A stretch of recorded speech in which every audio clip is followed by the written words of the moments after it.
السلام عليكم ورحمة الله وبركاته.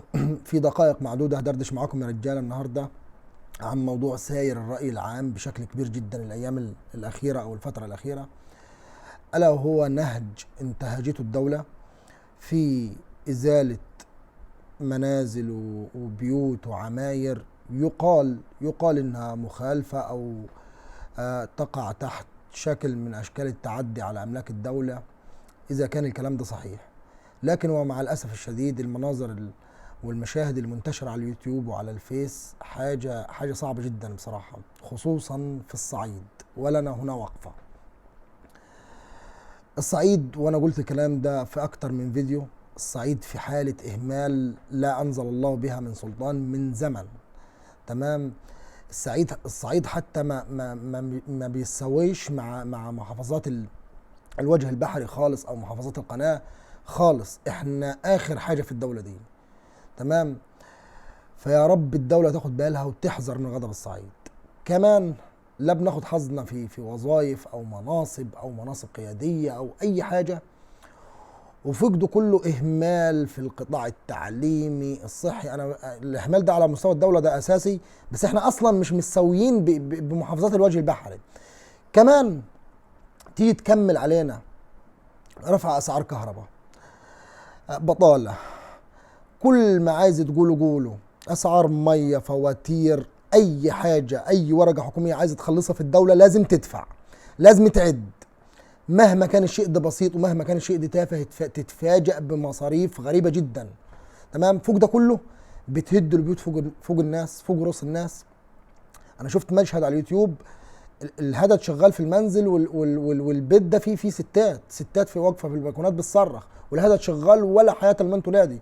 بل الكلام يعني انا هقول لكم على معلومه مش عارفها صح ولا لا. بيقال ان في سوهاج، في احد المراكز في سوهاج، صاحب البيت لما لقي الهدد شغال في بيته ضرب ضابط وامين شرطه بالنار. مش متاكد من صحه المعلومه بصراحه، لكن شفتها على الفيس. ايه اللي بيحصل ده؟ عايز افهم، انتوا بتتعاملوا مع رعاع، بتتعاملوا مع حيوانات. احنا في نظركم ايه؟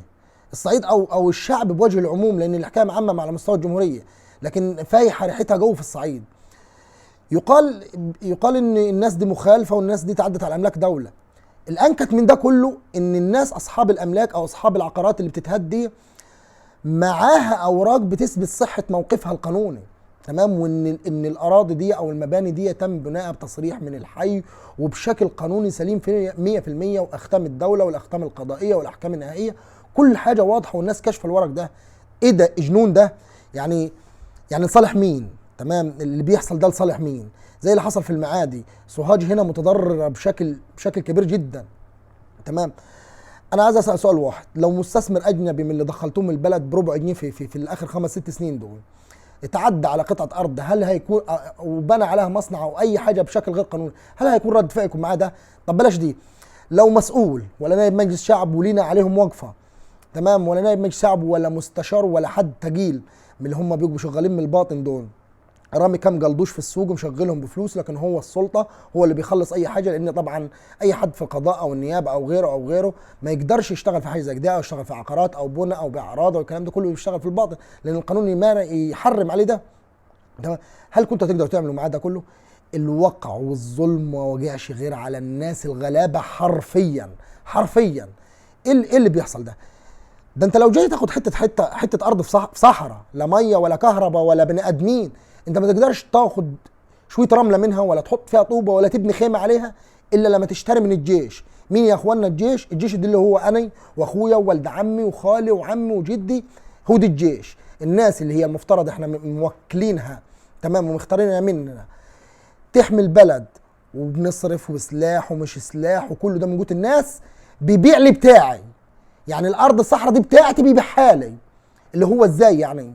ومين اصلا اللي اعطى السلطه والحق ان الجيش يتملك الصحاري اللي في مصر ده كلها؟ مش عايز اخرج بره الموضوع ده، بس نلف ونرجع لمشكله العقارات تاني.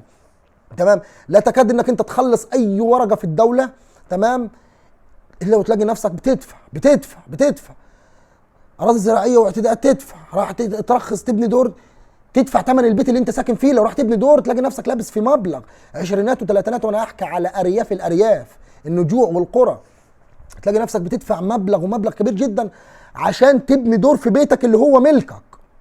اللي هو بتاعي، اللي هو ملكي، اللي هو اللي انا ساكن فيه، اللي هو ليه الحق ان انا اهده، اولع فيه، اشرج، اغرب، ده بتاعي ملك، لا لازم تدفع عشان تبني. تمام. ورافع اسعار اسمنت ورافع اسعار حديد. طب ايه حاله الجنون اللي احنا فيها دي؟ الناس تروح فين؟ في زمان كان في مصر في طبقه فقيره او تحت خط الفقر، وطبقه متوسطه، وطبقه اللي هي الطبقه الراقيه اللي هو بلعين البلد الواكلين هدول.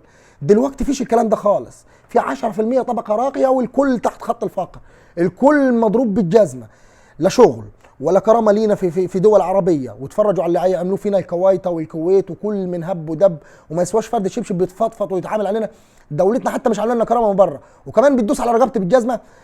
رفعت عليه اسعار كهرباء، رفعت عليه اسعار ميه، رفعت عليه اسعار الايجارات، اي حاجه بتعملها اسعارها اتضاعفت 10 و15 و20 ضعف، وفوق ده كله انت بتكمل عليه. ده انت ما بتعملش كبري ولا بتعمل طريق ولا بتعمل اي حاجه يا ناس الا اذا كنت عامل عليها كارته، عايز تعدي تدفع. طب ايه رجعنا لايام الاتاوه بتاع زمان. كمان البيوت المسكونه اللي الناس، ده انا بقول لكم في بيوت انا شفت على اليوتيوب ناس مطلع ورق سليم. طب ده ورقه سليم، يتعاقب مين؟ مين المفسد في الحكايه دي؟ ده اللي اتعدى ولا ده اللي ورقه سليم وبتاع الحي اللي على التصاريح دي، ولا مين اصلا اللي عطيه التصاريح؟ لا، هو القانون ما يطبقش غير على الغلبان، ما يداسش غير رقبه الصعايده بس، ما يداسش غير على الناس الغلابه اللي عايشه يوم بيوم.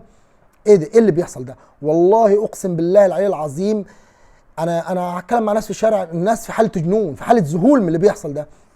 كل حاجه بالفلوس، كل حاجه بالفلوس، كل حاجه لازم الدوله تدفعك، لازم تدفعك، وكأن في طار بايت بين الحكومه وبين الشعب، فالحكومه بتاخد طارها من الشعب. ايه ده؟ حد يفهمنا ويرد علينا. اما للناس المتضرره فاقسم بالله العلي العظيم انا لو مكانكم اموت على مكانه، اموت على يهدوا فوق راسه واموت، مفيش غير كده.